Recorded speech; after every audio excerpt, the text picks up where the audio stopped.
I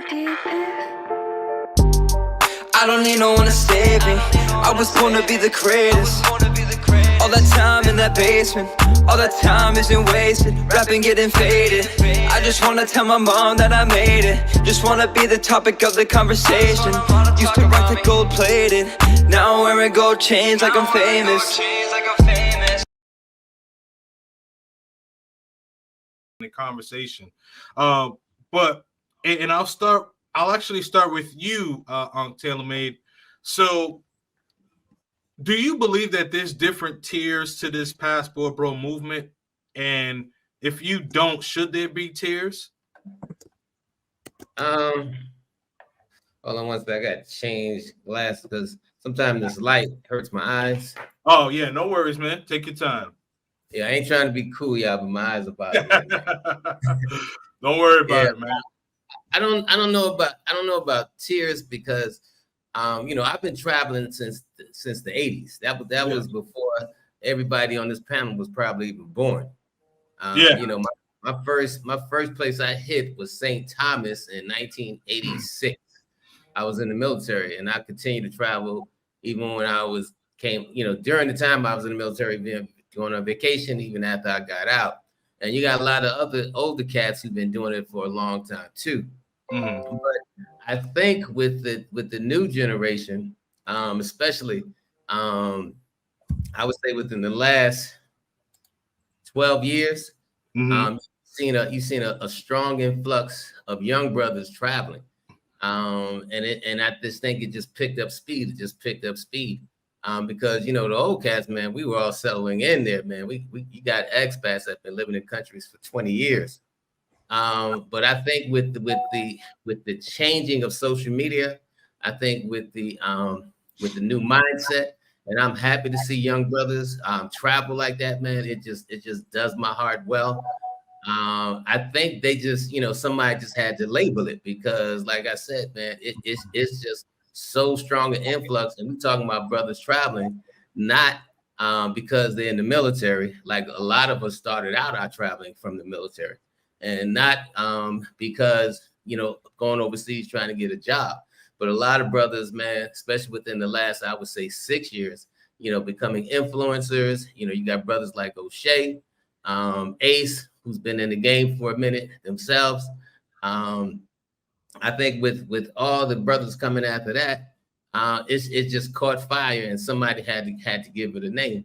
And and especially the situation, unfortunately, what happened with Brother Holloman. And I spoke about that on my show. I thought that was absolutely bullshit. And it just needed a target. And unfortunately, he was the target for trying to do some, I guess, shaming for men going overseas, looking for better opportunities because the United States just got so crazy and indignant. I mean, they're trying to make men women and trying to make women men. So, but I'm just happy to see it. I'm glad to know that men know that they have more options. And I don't care what label they call it. Some brothers want to call themselves Blue Book, Blue Book gentlemen. Some brothers want to call themselves passport gentlemen, passport brothers, whatever it is. I just say I'm just happy to see brothers actually taking the opportunity and taking advantage of not only traveling, but making a career out of it. So for me, I don't know about different tiers. I would say different levels due to brothers are doing it in so many different ways. Like tiers, you got like your A, your B, your C's. But when I say levels, I mean, brothers are just doing their own thing. Like you got Brother Austin Holloman who decided, hey, I'm going to give up my career and I want to do this to travel. I want to make my money from it. I want to build my brand. You got brothers like myself. Like I said, I'm in the YouTube game, but I never did it for a job. It's just always been a hobby, something I want to do. So that, I've come in, come out, come in, come out. But I have enough money coming in, where I can live all over the world without ever working again if I never touched the mic and came on YouTube.